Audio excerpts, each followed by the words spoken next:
Hello and welcome to our Irish Stand Facebook Live conversation about how to challenge and ultimately defeat the far right in Ireland. You're very welcome wherever you are.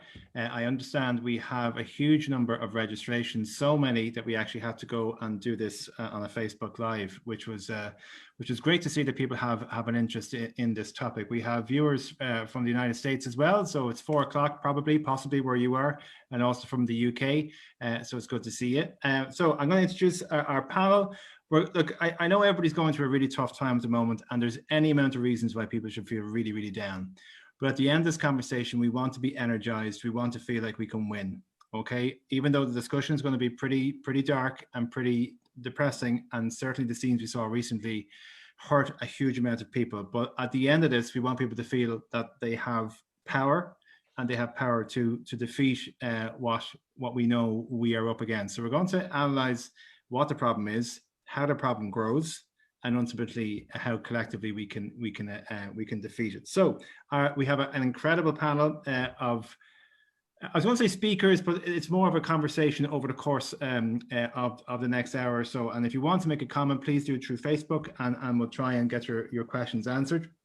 So Irish Stand has been around since 2016. The election of Donald Trump, prompted a lot of us to think differently about how we can tackle the far right, especially seeing as there were so many Irish Americans in the Trump administration. And what happened on Patrick's Day in 2017, the first Patrick's Day of the Trump administration, we organized an event in New York.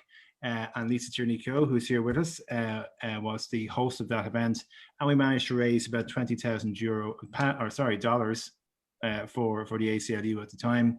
And then we had another event in Dublin, which was hosted by Margaret E Ward, who's also here, and we've had a number of events since. And the point of Irish Stand was to tell Irish America of the immigrant story of the Irish, that the Irish are all over the world. We are the people of coffin ships. We're the people who have had to integrate in other countries. We are the ones who should know more than anybody what it's like to be in a foreign land. And therefore, for an Irish American to support the Muslim ban or to support the xenophobic policies of Donald Trump or his racist rhetoric was totally out of kilter with the Irish experience. And that's what we were trying to do. And now we're back home in Ireland, because what happened the last number of weeks with the violent scenes in Dublin city centre, and we've seen the growth and the rise of anti-immigrant sentiments, people latching themselves onto the Irish flag and using that as a tool of hatred, and also other elements as well that we want to investigate and try to ultimately to defeat. So our panel,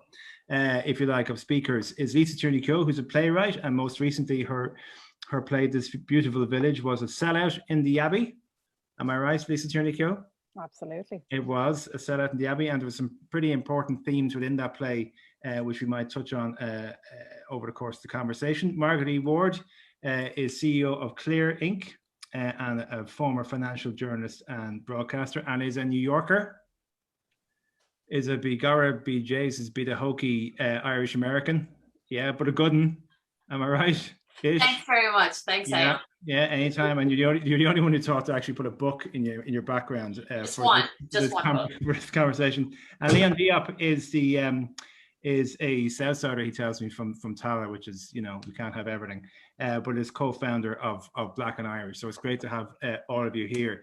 Margaret, I might, because it's an Irish American thing that we started off with, and trying to talk about the Irish experience in America. Look, you're a New Yorker, born and bred, but you're particularly Irish, if I might say so.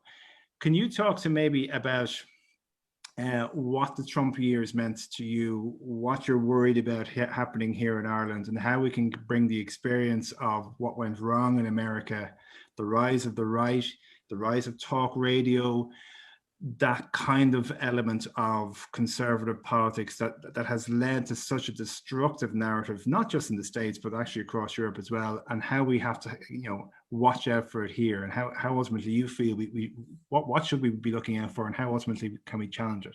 Yeah, well, first of all, hello everybody, and thanks very much for asking me to be here.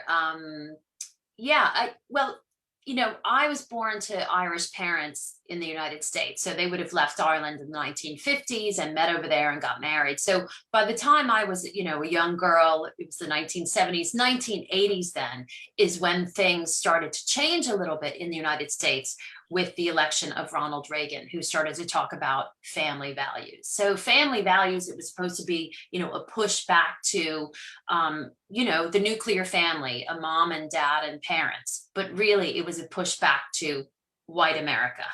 And we saw also around that time the rise of the Tea Party, and they were extremely, extremely strategic about how they would gain power. And they had about a 30-year plan before they had full power, and they started infiltrating school boards, and then they went up, in state government and eventually into federal government, right?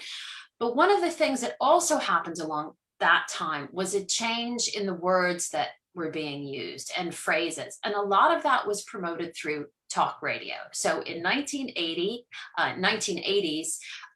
in New York, there were kind of two people, Howard Stern and Don Imus, and they really started pushing this talk radio format, which isn't people talking, it's people whipping up a lot of hate generally. And there was an anti-feminist backlash around that time, the rise of feminazis. And there was a push against so many of the rights that Americans had fought for in terms of women's rights, Black rights, rights for homosexuals, and it was all being pushed back with that language. And talk radio became kind of a megaphone for that sexism, racism, homophobia, hate, so much of it. And then Fox News, of course, came up around that time as well. So I kind of grew up in that, then moved here in 1995, and then saw that the media became even more split in the States, and people just watched what their opinions were, and there was very little kind of mainstreaming. And then with Trump, that's when things became really scary, because you saw that language, which was still a minority view, suddenly become law, and we formed Irish Stand around the time of the Muslim ban, because we were horrified that the United States, bring us your free, or, the Statue of Liberty, suddenly was closing its borders to specific people from, Muslim locations. So that's frightening. And there's a lot going on here that we really need to be more attuned to, I think, so we can push back on it and make sure that it's not imported here. And there's 30 million Americans who regularly tune in to right-wing shock jock type journalism, in inverted commas. I mean, that's a lot of people. And it seems to be also that for a lot of these agendas, there can be a move in social media circles now to target young men, disaffected young men, people who feel a little bit alienated. And then what is presented to them is that, something, you are unhappy because of this liberal agenda, the woke brigade, the virtue signalers, all this language. And if you are then made to feel as if, it's the women's movement that are making you unhappy, or it's the LGBT movement that's making you unhappy, and that can be very effective for somebody who is feeling a little bit lost, and then somebody suddenly comes into their lives and presents them with a very simple phrase book that makes them feel as if they now have people that listen to them. Yeah, and what was done, very cleverly, if you're, an evil strategist, is to make people who were already feeling disenfranchised feel that, these women are cutting the queue, and people of color are cutting the queue, and gay people are cutting the queue, but it was my right to get that job or to get that promotion. So they started using this language of alienation, kind of saying, well, what's your right has been taken from you. And that also was linked to people's membership of Christian churches. Then the family value things. Well, the government might not be looking after you because of things like affirmative action, but your church will. So they're kind of inextricably linked. Unfortunately, at the moment, the far right and many of these Christian movements, and we'll talk a little bit later on about where the funding comes from. But yeah, young men are targeted using YouTube gaming platforms where they might be giving young men tips on to how to play a particular game, and then they start to work in sexist and racist language. There's been a fair bit of research done about that, and they're targeting them younger and younger. Lisa, you lived in the States for quite a while, and you left the States during Trump's tenure as president. Did you find the attitude darkening over the course of your period in the States? Is that something that you noticed? Was there a license given to a certain type of language, a certain type of behavior that wasn't there before because of his presidency? Yeah, I mean, hello everybody, and thanks for asking me to be here, and thank you everybody for tuning in. I remember being in Union Square when Obama was elected, and there was a massive, it was 2008, it was a massive sense of hope.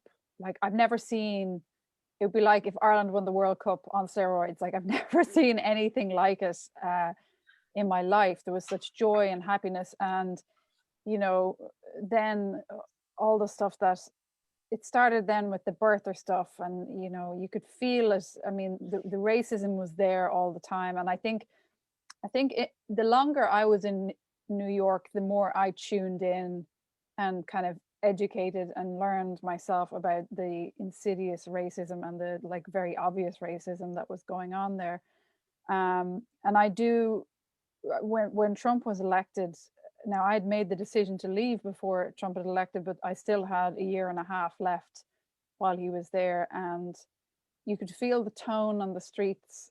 Things felt different, and I was living in New York, which is, you know, a quote unquote sanctuary city and would be considered to be, you know, a safe place, but it is, you know, one of the scariest things on the subway would be if a group of young white men got on, because you knew that there would be trouble. Like, that was quite literally the scariest thing, because they were emboldened by all the things that Margaret was saying to harass people, and you know, they weren't harassing me, you know, they weren't harassing white women, they were harassing people of color, and it was a really scary thing to witness, and kind of you could feel it in the air. There was an edge, and then as soon as Kellyanne Conway said alternative facts, that's it, we went off the cliff, as far as I'm concerned. Like, that's, as soon as she just said that, those two words, we went into a place where people could make up their own reality and make up their own truth. And you're home now in Dublin, and you're raising a young family. What are your fears for Dublin, Ireland versus what you left behind in the States? Do you see here in Ireland what you saw in the States? Is that a fear that you have, or do you feel that we have a capability here maybe to look into our own history and to reject it and to fight back better? I think both. I will tell you this, though, there are people in this country that believe that Irish people were slaves, and that is simply not true. I mean, we like to pick and choose the oppressor category when it suits us, but in reality, you cannot. There used to be a narrative that Irish people can't be racist, but that's simply not true. And I see it here, and my fear here is that if you let it grow and you get blithe about it and you just go, no, it's going to be fine, you know, we're not America. Well, actually, we have a large population of people who are growing up in this country who are suffering unbelievable racism. And we can no longer, like I used to say that, you know, I'm not white, I'm Irish, but the fact is I am white, and that carries with it privilege. And there's people in Ireland who refuse to accept that privilege. And until you accept the privilege that having white skin affords you, you can't begin to do the work that needs to be done in this country. And for sure, if we don't keep an eye on this and we don't pay attention to this, it will get bad. It's already bad. Listen, it's already bad for Black and brown people in this country. Ask anybody. I mean, Leon's going to speak to his own experience now. Leon, you're the co-founder of Black and Irish. You know, you speak to the everyday experience of Irish people of color. Why did you feel the need to launch what you've launched, and tell us about your experiences? Absolutely. Well, yeah, firstly, thank you so much for having me on. It's an absolute privilege to have the opportunity. And the reason why we started the platform, I suppose there was a couple of reasons. Firstly, it was in the wake of the murder of George Floyd, and we saw massive protests around the country here as well, showing solidarity with the Black Lives Matter movement in the States. And, you know, we said that we needed to bring the authentic discussion back to Ireland as well about racism, because racism is happening here. There was a lot of attention on America, but it was, you know, we weren't paying as much attention to what was happening here. So we decided to turn the focus back to Ireland. That's, I suppose, all the reasons in a nutshell. We know that Irish people are very good storytellers and like to, you know, get their story across. So we decided to ask people to share their authentic story and to tell us what it's been like for them growing up as a Black or mixed race person growing up in Ireland. What's it like, you know, what experiences have you had? And what we've seen is from school years right the way up through, many people in the Black and mixed race community have faced racism in Ireland. And currently we're the third highest in Europe for people facing racial discrimination. And we're sitting at 51%, whereas the European average is 30% of people facing racial discrimination. And, you know, we thought setting up Black and Irish would give the avenue for Black people to talk about what's happening here in Ireland. And currently what's happening in Ireland is we're starting to see trends, and we're starting to see people, you know, facing a lot of overt racism in younger school years. So name calling, slurs, physical attacks. And then towards their later teens into their 20s, that's when they start seeing like the likes of covert racism. Systemic racism then becomes a very real problem for them in terms of accessing jobs, accessing housing. A good friend of mine, Dr. Edwin Joseph, has done a lot of work around employment. And I know she was speaking on another Labour talk recently. And she spoke about how unemployment for Black and mixed race people pre-COVID was between the 43% and the 63% mark unemployment, whereas for white people it was at 5%, between 5 and 8%, and then for the Roma community, which is Eastern Europeans and members of the traveling community, it was around 12 and 13%. So having an unemployment rate of between 43 and 63% for Black people in Ireland is a crisis. You know, it's terrible. So we really wanted to look at that and focus on how we can fix those problems. And I suppose that from people telling their stories, we were able to identify themes and start working on different areas of Irish society. And that's what Black and Irish is doing. While we're doing that, we're facing a lot of racism, but we're seeing the far right a lot. And, you know, I wasn't really attuned to how the far right were organizing themselves or operating or how they were going about their business before Black and Irish. But now that I run Black and Irish, I see quite a lot of it. And I'm happy to tell you a bit about how they. So there's a million questions that I have to. Tell me what they're doing. No, sure. Yeah. So there's two things that we primarily see with the far right interacting with us. The first is just nasty comments. I mean, like horrendous stuff, particularly on Twitter. But just, I suppose, talking about some of the nasty stuff that they say, like a lot of slurs, a lot of, you know, comparisons to, you know, like we see the word monkey a lot. We see you Black this, you Black that, oh, you don't belong here. You know, Twitter is a cesspit. When we first started our Twitter and we started posting, you know, the images of people and their stories, we actually had to stop and take them down because we were actually on one post we had thousands of comments just laced with, you know, monkey, go back to where you came from, all that kind of stuff. It was horrendous. So we were like, we can't have someone sharing their story with us and then seeing that going onto our platform. And, you know, generally on Instagram, Facebook, the comments are really, you know, helpful. A lot of people showing a lot of empathy, understanding, whereas on Twitter it was just complete opposite. So we had to close down that operation. But yeah, just general nastiness under comments. Denying of Irish identity is the primary, piece that they're coming with is their number one tool. The second thing then was this narrative that you're not really Irish. Is that the narrative. Like, I was born in the Coombe in Dublin. I have a white Irish mother and a black Senegalese father, and my Irishness has been denied to the nth degree. Whenever and I suppose I'm going back to an earlier thing, but I had a court case in Ireland where I was the plaintiff and I had an issue, and I won that court case. And when the images went out through the media, it was I should go back to where I came from. I came on a banana boat. I'm a welfare tourist.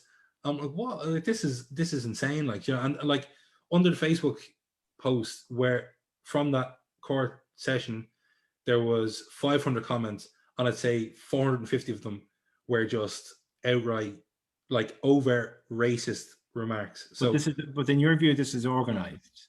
I think a lot of it is organized. Or an element of it is. Yes, absolutely. I think we need to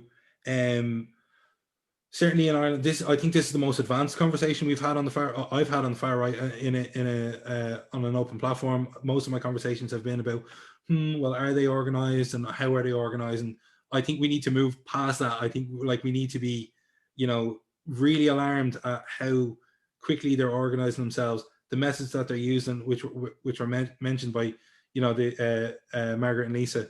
And it's the intent there. I don't want to cut your flow here, Leon. Sure. But is there intent that if you ever post something, you're going to get piled on?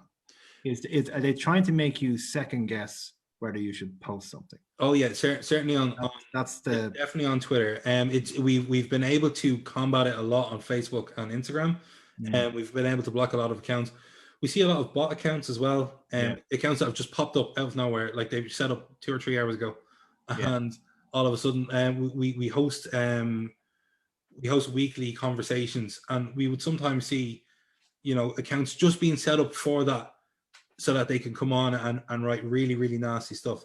But we're doing our best to block them, and we've put measures in place in order to stop people from coming into our events and stuff. But just really quickly going back to the second way that they interact with us, or we've tried to combat them, is through misinformation. When Georgian Kencho was killed by police in Ireland, it's quite a serious case that's still ongoing in Ireland. Ongoing investigations.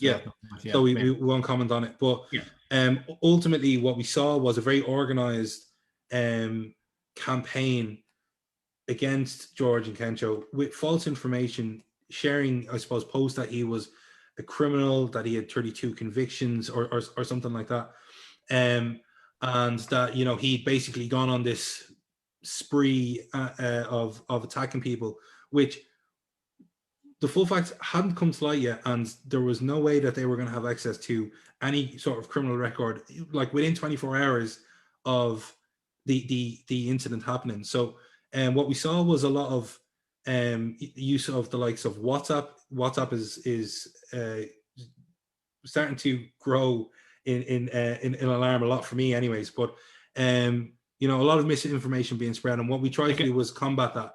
I've seen this, like I've seen attempts to, like, I know where these images are from or when they happened, but it's a presentation of, let's say, black teens, antisocial behavior, and this is, what happens in X area, and this is promoted as being, a scourge or a regular occurrence, and it's effective if that's what you want to, scare people with, or promote as being, average behavior. Like I've anybody who's been involved with any marginalized group knows how the perception is the biggest thing you have to battle against, be it 100%. Because of your address, because of your sexual orientation, because of your disability, whatever. And this is deliberately trying to undermine.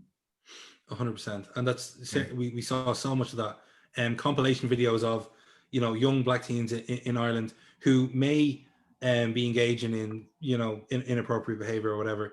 But that's not the whole, community in Ireland. Which we all have done. I know. I mean, yeah. I've seen Lisa Tierney Keogh out at the odd time now, and she's God, yeah. If you were to video that now, you'd put the frighteners of people. But and not to make light of a situation. So I mean, I'm going to broaden the conversation out here again, Leon. But let me just ask you the final question before I just talk to Margaret. Like, I wonder. Sometimes it's easy to take on the far right because everybody hates, or a lot of people will have a dislike for far right narratives, neo-Nazi behavior, this really nasty racist rhetoric. It's the subtle stuff, which is the real killer, right? The stuff that, because we can all dismiss somebody who uses appalling language. We can all unite against that. Yeah. But it's the subtle things. You don't get into the nightclub. You don't get the job. You don't get the flat. Yeah. Right. The number of people who are on RTE or any major broadcaster who are who are Black and Irish. The number of school teachers who are Black and Irish. The number of guards who are Black and Irish. Yeah. There's subtleties around that which can make all of us, which we need to challenge as well. It's not an either or, because being kind of anti-neo-Nazi or anti-far right, it's almost I won't say easy, but you know what I mean. The subtle stuff it can be just as harmful, and it happens much more often. I think they're changing their tactics up. Yeah, absolutely. I fully agree with all of what you said there. There's a lot of subtle stuff, that we, a lot of biases that we need to overcome. But just on the far right, methods in how they are organizing themselves is very worrying. Yes, they do spill out a lot of that vitriol and a lot of that, nasty comments and stuff like that. But now what we're seeing is, and this is going back to one of Margaret's points around language.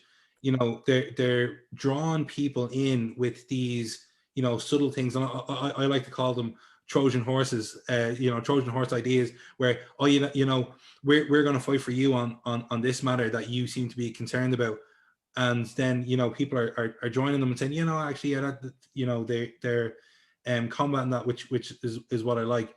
But then when they bring them in, that's when the far right offload all of the other ideologies onto them, the racist ideologies, the really like heavy anti-immigrant ideologies and stuff like that as well. Which is really worrying, because it's effective. People are joining them. People are getting involved with their ideologies. They might not agree fully with them, but the far right just want to get them in the door, and then they can offload the rest of the stuff. They can start on housing or something like that, or start on free speech. Yeah, that's it. Yeah, and then it moves on. Margaret, in terms of effective ways of tackling it, because I don't have an answer to this question because I don't know. And the difference between, ignoring them because you're just going to platform them, or fully taking them on, all right? And I'm not sure. And I'll give an example. There was a candidate who ran the European election who has a pretty appalling series of statements in that candidate's back catalogue. Okay, clearly a racist candidate. And there was a bus ad purchased by this candidate. And by the time that the Twitter had decided how horrified they were, this candidate had gotten millions of euro of free publicity for themselves. So I found myself going, well, if people had ignored that, then this mass sort of publicity this person got wouldn't have happened. However, if you ignore it and think it's going away, it's not going to go away. So I don't know. I mean, I don't have an answer for it, but I wonder if I could just maybe get your opinion on it, because I think you've certainly done some thinking about this, and you've certainly done some writing about it. Yeah. Well, the first thing we have to realize is that they are organized, and they are powerful, and they are well funded. Okay, so this is not just somebody who's like maybe just a little unwell and they're being whipped up into this, or oh, it's funny that they think people are going to turn into lizards in front of their eyes, or that somebody's a Soros shill. There's a lot of money. In fact, 50 million US dollars has been pumped into Europe to fund the far right from the United States over the last decade. So American and British dark money, we call it dark money, has been pumped in to push Europe back to like the olden days. They believe that they want a Christian Europe, and they're putting a lot of money into this. So you have billionaires putting money in, you have Christian groups, and it's all been documented. Look at the Open Democracy website. They've done a huge amount of investigative journalists in this area. And so don't kid yourself, those trolls, those bots on Twitter, they're part of a much bigger scheme. Some of them are probably paid. A lot of that is used, they use technology for that. These are, there might be some people who volunteer to do this stuff, but if you look at where those accounts come from, they're American accounts, they're British accounts. So they're trying to import this language that is not our language into Ireland. Right. So as you said, they look for the pain point. So what's your easy way into Ireland? Okay, maybe it used to be abortion, but then we had the abortion referendum. So now they're looking for things like immigration or transgender issues, right? Or now COVID-19, vaccine denial, science denial. So they're constantly pushing and testing ways in that.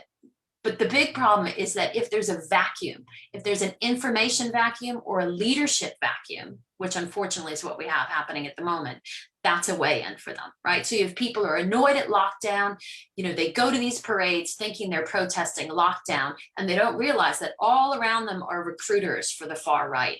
All around, they might get them in through lockdown, and they'll be like, the other thing we don't like that the government does is, let all these immigrants in, taking your jobs and housing, so they're constantly playing on people's fears, and it's very effective. It's very effective. So how do we stand up to it? Number one is we understand it's powerful, it's extremely well funded, and it's part of a long-term strategy, okay? Their long-term strategy, and remember, it took 30 years in the United States for this. This is a long-term play. They want to get people elected. So that's why you have little groups here. Maybe they got 1% the last election, but they're going to keep getting them in and getting them in. And they want seats in Europe. You see what's been done in Poland, a rollback on abortion. We have a near total abortion ban there in Spain, and in Portugal. Is it Portugal? They have LGBT-free areas. I think I'm mixing that up with another country. But there are a lot of problems here. So recognize it. I mean, you might suggest that, that Brexit is part of this agenda, or certainly, anti-immigrant sentiment certainly played a part in some people's minds when it came to Brexit. But from where we were standing, I think it felt like an anti-immigration referendum. That might be harsh for some of the UK people who are watching in, but that's what it felt like. There's foreign money. Like, this is the thing. But during, it's foreign money that is being allowed to come in here. They broke laws. Like, we know during the abortion referendum, and it was documented that Facebook ads were being bought from abroad when they weren't supposed to be. So what you're saying is that, what you're saying is that we have assumed up until now it was a few cranks. Yeah, and it's not. Who were just a bit mad. But this is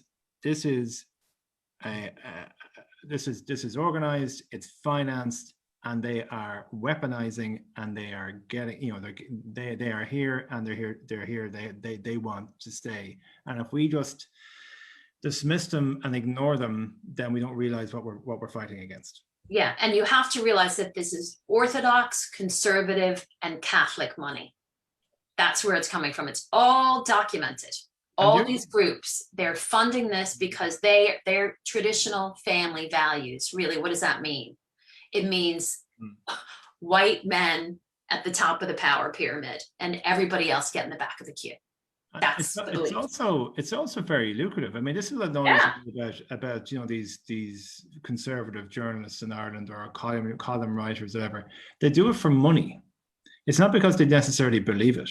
It's because it shocks and it's controversial and all the rest of it. But it's for money. And I don't agree with you. I don't agree with you. I think it's both. I think they do it because they believe it. They believe it. Also do it for money.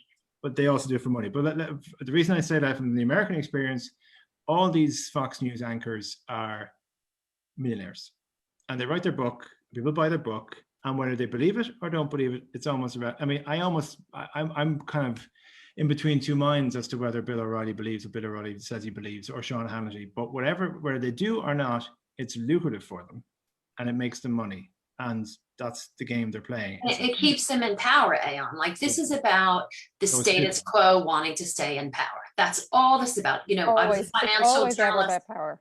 Yeah, follow the money, follow the money. Lisa, you want to come in there? No, I was just going to agree with Margaret there. That's a hard agree. It's always ever about power. And I just want to go back to your point about ignoring it. Like, if you ignore it, you're being passive, and you need to be active. You need to be active in your community. You need to call racism out. You need to call things out when you see them. And this work gets done on a grassroots level. It doesn't, and also the media have a huge role to play in this. Like, since coming home to Ireland, one of the things that has really shocked me is the casual racism that I've heard on the radio, or, you know, little, like you said, insidious things that, you know, like, White Ireland is incredibly immature in terms of its education about racism. Incredibly immature. Like, we just don't, we still have this narrative that, like, you know, like, we have a vision of what an Irish person looks like, and it's just it's old and it's out of date, and it's just and it's also what's being platformed in the media. Like, the representation has a huge part to play in it, and so you're tying all these areas in, like free speech, you know, and you can't. But the thing is, you cannot allow this far right narratives and racism to become legitimized. You just can't allow it. And you can't, the way it's done is it comes in under the window of free speech, and next thing you know is you're platforming these voices, and you're platforming it, and then what happens then? There's an election, and because they've been getting some traction in the media, because nobody's ever because it's almost like the train is coming, and because, you know, we're kind of scrambling to catch up in this country with understanding what, like, subtle racisms can look like and that kind of thing. And for me, the media have a huge role to play. I mean, we don't have a racism watchdog for the media in this country. It's really scary to me to see things get platformed, and that needs to. But they're in denial, Lisa. Yeah. Oh, no, like, they've been warned about this for years. People have offered them free training from all over the world in how not to, you know, allow people to debate others' human rights, and they said no. But this is where you know, I probably misspoke a little bit about the money thing, but I think it is lucrative for some people to peddle racism. But there's also this obsession with, you know, this both sides of the debate. This both sides thing is. I mean, that's what I'm saying. Okay, it's like you're legitimizing equal, it, but you don't. So yeah, and you know, it's a two-sided debate. So here, racist person, you just, you know, give you know, a half an hour of airtime to you. It's a total false equivalence. But Lisa, like, in terms of the yards, though, I mean, in your play, you know, you have a person in color in your play. It's a very Irish play, and they speak to their experience. Do you think the arts is doing enough? Because obviously it was important to you to no. Well, Irish theatre is as white as it gets, like, you know, and I think anybody, like any person of color that works in theatre will tell you that. I mean, it's just, the theatre has always been a very exclusive, and I use that word like in inverted commas. It's just not been accessible, and the same thing could be said in terms of class. Like, it's incredibly middle class as well. You know, I'll go back to what I said, that I think that White Ireland is incredibly immature in terms of what it understands about racism. And that feeds into the arts. I mean, obviously there are some people that are doing good work, but as a whole, I've been genuinely shocked. Now, that's after 10 years of living in Brooklyn and having a child in a majority Black school in Brooklyn. So when you come back to Ireland, it's quite glaring for me anyway. But no, the arts we're not even close to touching any of these issues, in my opinion anyway. Okay, Leon, there's a few questions have come in here on Facebook. Sure. And I might just bring this into you. What can the average Irish citizen do to counter the rise of the far right? Sure. So I'm getting a bit of feedback there. Yeah, I get that too for some reason. No worries. So I think what we all need to focus on is being anti-racist. We all need to focus on educating ourselves as much as we possibly can on racism issues within Ireland, and not just say, oh well, I'm white, it doesn't affect me, so I'm all good. It's affecting a lot of people in this country. So I think a lot of people need to need to step up and say, all right, well, I'm going to make sure that those around me are educated on racism, and those around me who are from Black and mixed race communities know that I'm going to help them and support them and fight for them should I see racism occur.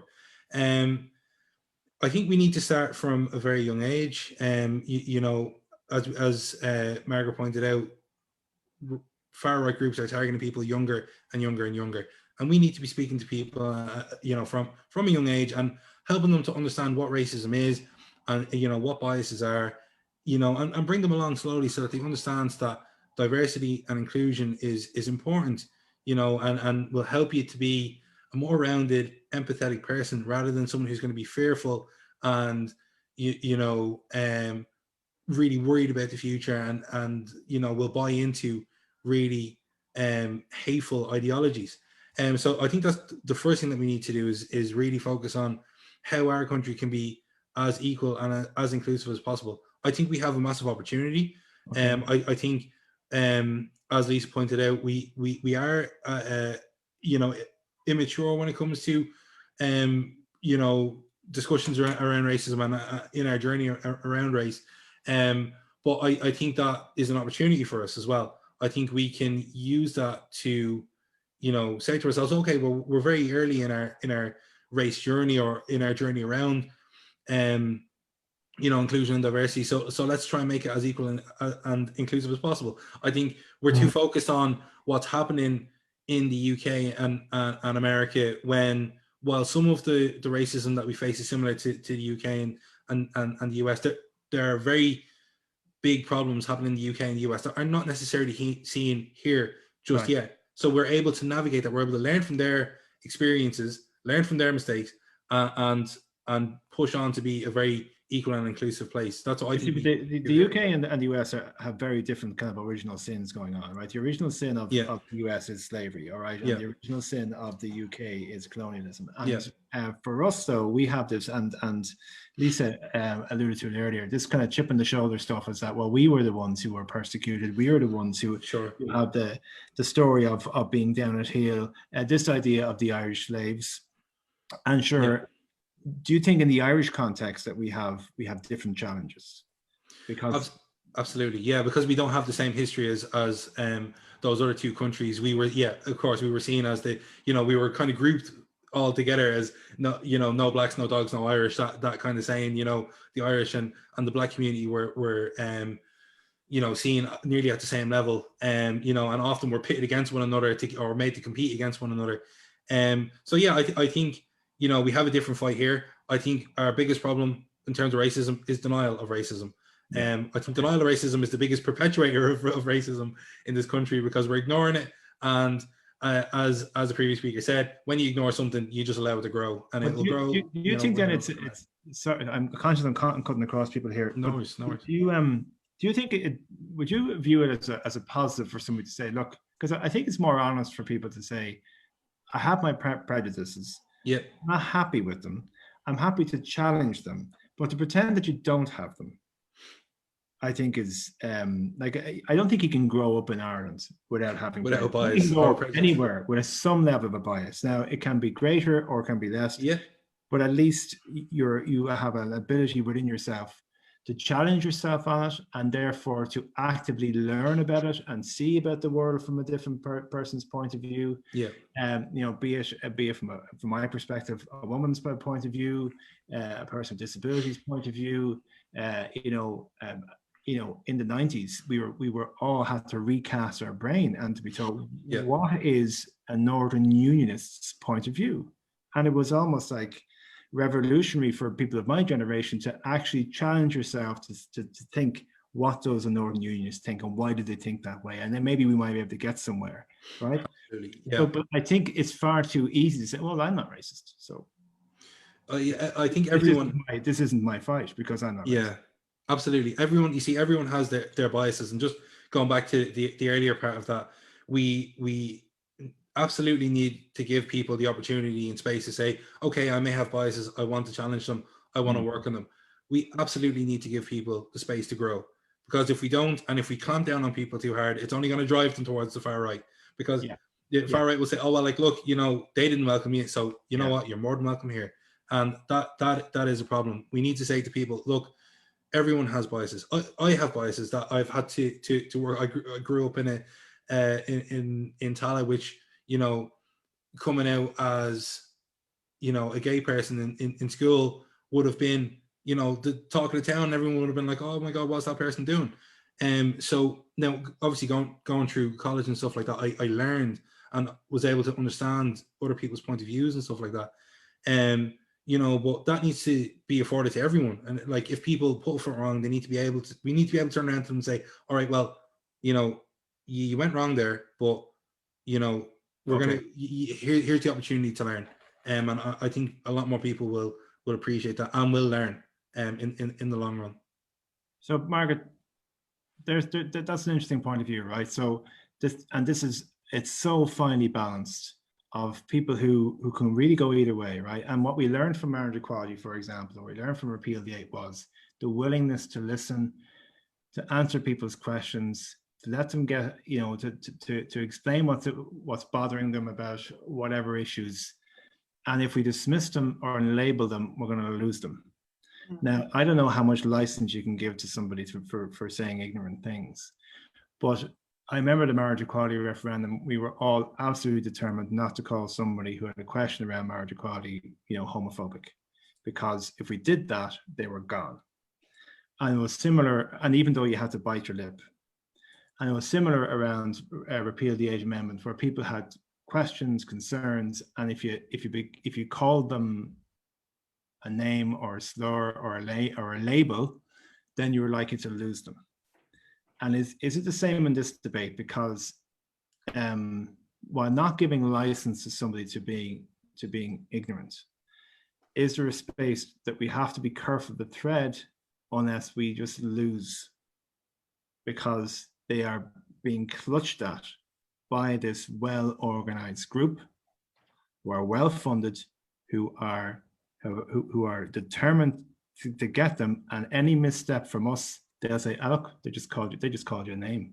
Yeah, I agree. I don't think we should be calling people names or shutting down some of that. I think getting people to talk is good, but I think, first of all, there's a tendency. It's going to be a difficult balance, you know. It is, okay, but I think there are a few things.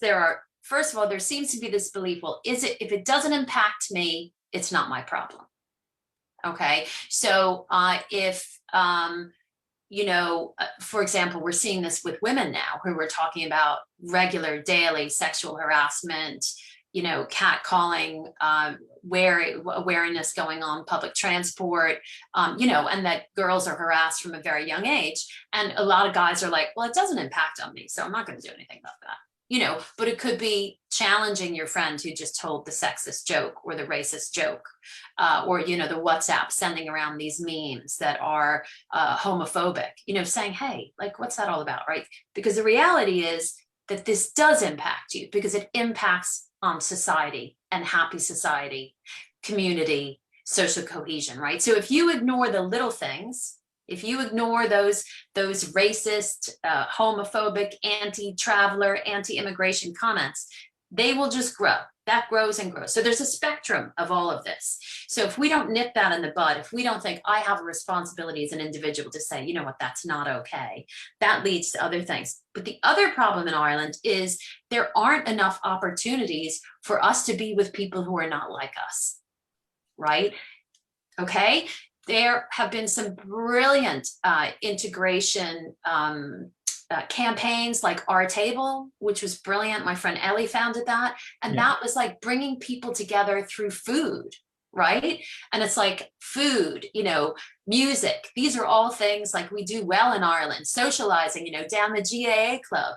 Like if we just had a space where we met people who weren't like us, then we'd see, well, they actually are just like us. We're all human, right? We're all exactly the same. And I used to be afraid of that person, but I had a chat with them and they're not too bad, or I heard them speak, so I trust them a little bit more. So I think we need to be active.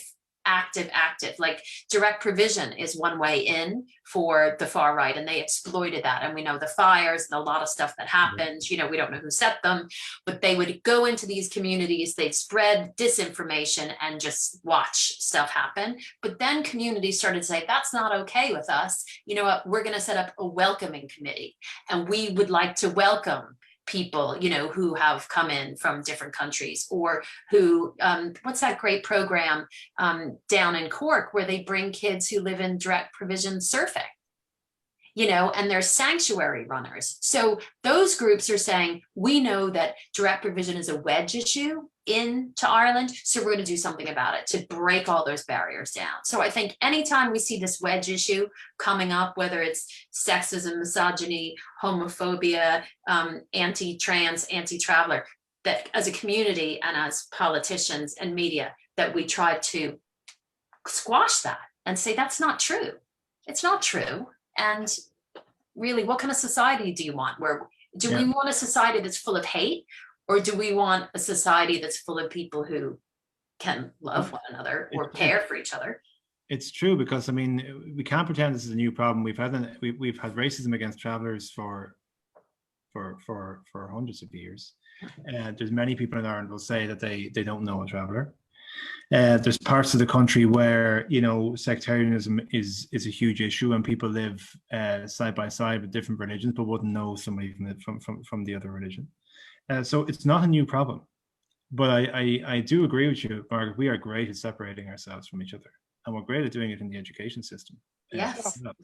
I'm conscious it's 10 to 8. We're coming up on the hour, and we've only just getting started. But Lisa, like, I look at Ireland, right, last 20 years, and we look at a lot of positive social change. I think of a referendum that happened in 2002 on abortion, where the referendum was to take the suicide option out of a risk to life of the woman in terms of her access to abortion as laid down by the Supreme Court in the 90s. Anyway, that debate was only won by the smallest of margins, right? That's 2002, smallest of margins.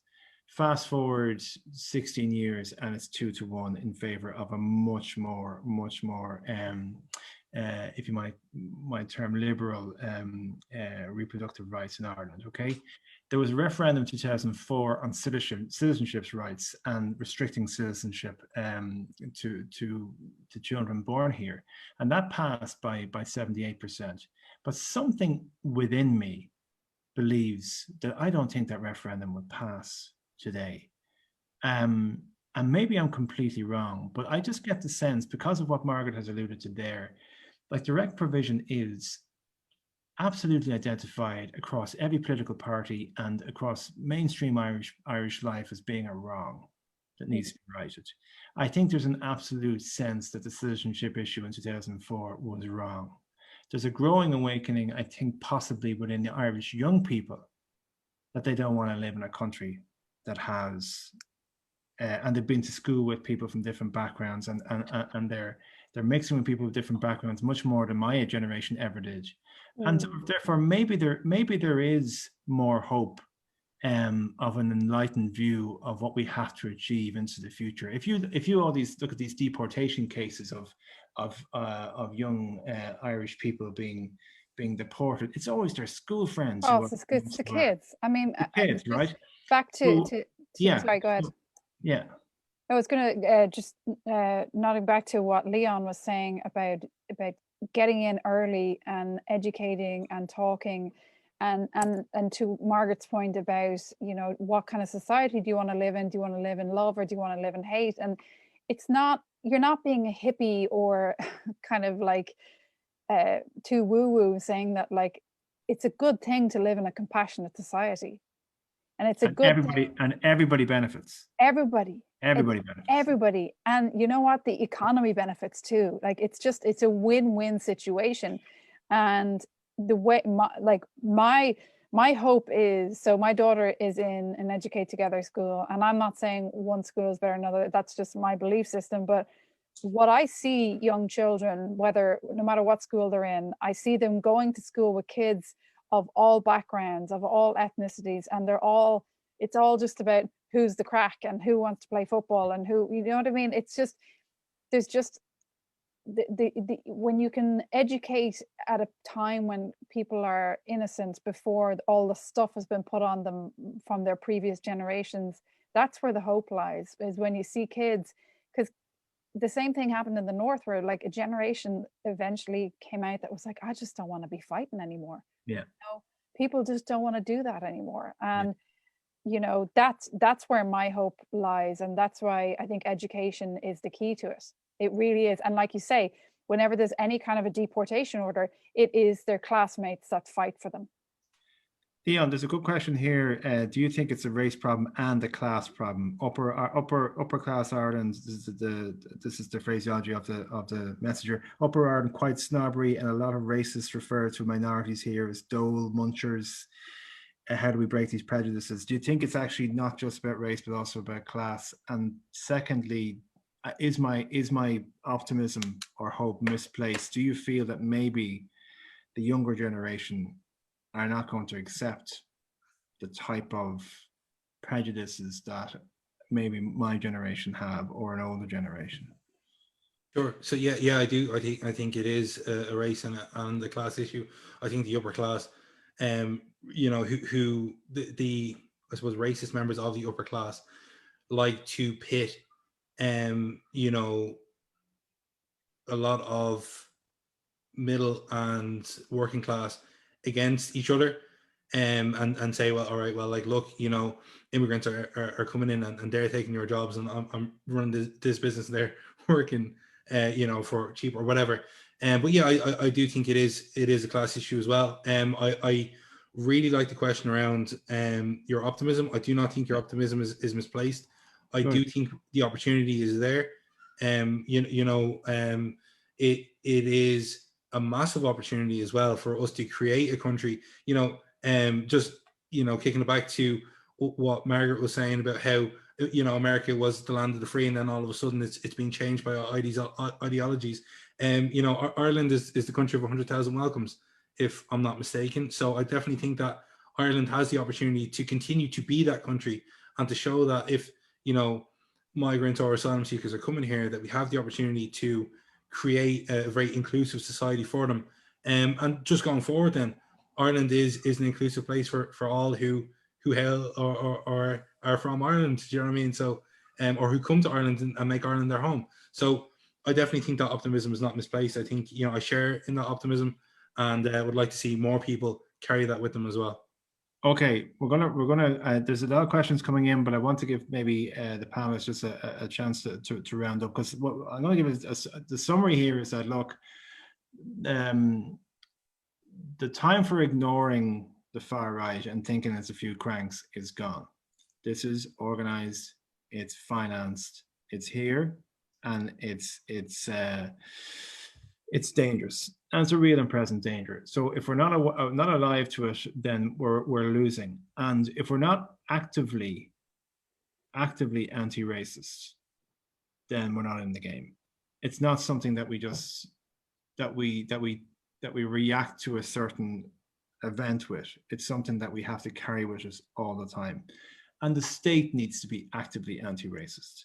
So I think the state needs to attach to every grant, to every piece of legislation, an anti-racist ethic.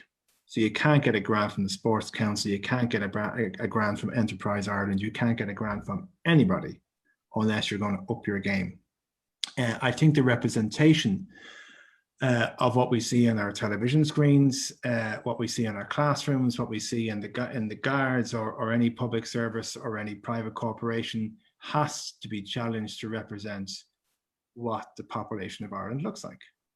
That has to be a no-brainer, because otherwise it's not representative. And that I think I feel quite strongly about that, because I used to teach in an area of disadvantage, and it was quite clear to me that the children I taught never heard anybody like them at the top of the class or in mainstream media, right? And if you don't see somebody who looks like you, then it's very difficult to be that person or to aspire to be that person. And also you have a nagging feeling in the back of your mind, you know something, I don't fit in. I've been told here subtly that I don't fit in. And I'm very, very aware of that. Margaret, would that be a fair summary of where we're at? Is that we are not being, maybe we're not being serious enough? We have to be active? Yeah, and I just want to add in something else here. Like, let's look at the wider benefits of living in a stable society, right? So if you live in a stable, inclusive society, businesses want to set up here. People want to invest in the country. They want to come here as tourists, right? So there's a much bigger opportunity here, right? So if Ireland goes, you know what? We don't want this imported stuff. We don't want any of that far right. And the reason we don't want it is because we want a stable society that's better for everybody, but also it actually means we can do better economically. We can raise our profile internationally on the international stage as people who actively fought off the far right, because we want it better for our citizens, all citizens, non-citizens, people resident here. So I'd say let's focus on the benefits and the reasons, the why. Why should people be against the far right? Because they want to mess up our society. They want to cause a chaos like they've caused in the United States and the UK. There's no way any of us wants that here. No way. That's an excellent point, because what the far right will do to the, I don't know, middle-aged Irish white guy is say that we are the only group speaking for you. And what we have to say is that this is going to benefit you. You're not giving up something to give to somebody else. This benefits you. You are more likely to be happier. You're more likely to be employed. You're more likely to live in a better society with less crime, with more opportunities, in a stable environment. Your kids are going to be happier if you reject this stuff. It doesn't make anybody happy. But that is the challenge, because the far right will say, we're the only ones talking for you. This crowd are out to get you. Yeah, and they're preying on young white men. Yeah. They're preying on their feeling that they're being oppressed in a world that is changing, or that doesn't take care of its young men. The far right are just coming right in. They know exactly what to look for. They're getting them on OnlyFans. They're getting them on Reddit. They're getting on the game sites. They know exactly what they're doing. I just, if I may just add something, that it's not enough to just be not racist. You have to be actively anti-racist. You have to call things out. You have to report it, and it's not always comfortable. But it's, if you, at the very least, people should start paying attention to who is being othered. Pay attention to when things are not, who are people really talking about here, particularly when it comes to the far right, like who's being othered. That's a big thing for me. And just asking people to just pay attention to what they're seeing, what they're hearing, and like also paying attention to their own privilege. And for, like, as I said, don't just be not a racist, be an anti-racist. Yeah, and they're very clever. They have mainstreamed language like, you know, snowflake, virtue signaling, woke. So if you were to point out that that's pretty obnoxious behavior that shouldn't be happening, the immediate thing that people say, there he is, virtue signaling again. There he is being woke. There he is being a snowflake. Like, well, I don't know, but when I grew up, that was just trying to point out somebody being obnoxious. That's social media for you. That's so, well, I know. I talk about the cesspit, and we didn't even get into what the social media companies need to be doing. We didn't even get into that space, and I think there's a big conversation needs to be had there about how you can set up a Twitter account without any identification, without any regulation as to who you are, without any kickback, and how you can stay on it, and yeah, you can harass and stir up so much hate and not get kicked off, and people will come on and just get this incredible abuse. There's a lot to say about that regulation. A lot to say about the lack of hate speech legislation in Ireland, hate crime legislation in Ireland. There's a huge space for us to do there as legislators, and I think there is political will to move in that space. I really do. But Leon, what do we do next? I mean, I hate to dump it all on you. No, if I can... I think we've touched tonight on the seriousness of it. Yeah. It was, maybe in many people's minds, it was a couple of loonies. They went down to Grafton Street, one guy with a rocket, and sure, if it wasn't for that, maybe it would have been. And sure, wasn't there an event in Cork, and that was fine, anti-lockdown and all the rest of it. But we could look at a situation in 5 years' time, 10 years' time, where this was the moment that we missed to actively be anti-racist and actively root it out, and to ensure that the person who is being targeted by them isn't got by them. And we can do it, right? Absolutely. Okay. Yeah, 100%. I just want to, suppose, touch on the points that were mentioned by yourself and Margaret and Lisa, actually, just around what we can do on a national level and what we can do on an individualistic level. Yeah. So on a national level, I absolutely agree. I think we are missing that national ambition to be, leaders in inclusion, leaders in equality. I think it's missing from our government. I think it's missing from social media companies at the moment to really need to step up and show leadership. And definitely we need to show a lot more national ambition in terms of fighting far right sentiment. On an individualistic level or an individual level, you need to be anti-racist. You need to say to yourself, I am anti far right sentiment. I'm anti what they stand for. And I'm going, even if it doesn't affect me, I'm going to show that I'm against it. I think, people need to bring more, I suppose, bring more diversity into their lives. If they don't know a black or mixed race person, or a member of the traveling community, or, a member of the Roma community, go and find them, get to know them. If you come over to the Black and Irish page, you will see stories of people who have been born in Ireland, who have come to Ireland at a very young age, or who have lived in Ireland for 20, 30, 40 years. And you will see the experiences that they have had. You will see the problems that they have had in trying to access housing, trying to get a job, just racial slurs that they've been called on a bus home, different things like that. So if you're unsure as to where to find it, start with Black and Irish, and you will see some of the stories. But again, I think this has been a really strong discussion. I think this is hopefully the beginning of us not kind of philosophizing about the far right and are they big, are they organized? We know they are now. We need to push the conversation on. We need to talk about how we're going to combat it, and that ignoring it is probably one of the worst things that we can do. So I'm absolutely delighted to have been part of this conversation. Well, I think there's been a great conversation. We need to have more of these. I think we can't wait until the next St. Patrick's Day to do this conversation. Up until now, these events have been about music and about poetry and about reflection and about taking an Irish stand. But I think now we need to be more strategic and more deliberate and more determined in our actions. For many of us, it's easy to be against Trump, but when he's over there. But when it's here and it's amongst us, we need to plan, and we need to finance, and we need to be determined, because otherwise it takes root here. And remember, 70 million Americans still voted for the guy only a few months ago, and many of them are people that would probably surprise you. So thank you to Margaret E Ward. Thanks so much for being here. To Lisa Tierney Keogh, thanks so much, and to yourself, Leon. Again, brilliant. What's the page? Is Black and Irish? Yeah, so Black_and_Irish, and you'll see a good few stories there. And it's awesome. It's absolutely brilliant. I love it. Lisa, your play, this beautiful village, is it coming back when the crowds come back? I know it was supposed to go around the country. Who can tell what way it's going to go? Once we all get vaccines, I'm sure we'll all be back in the theatre.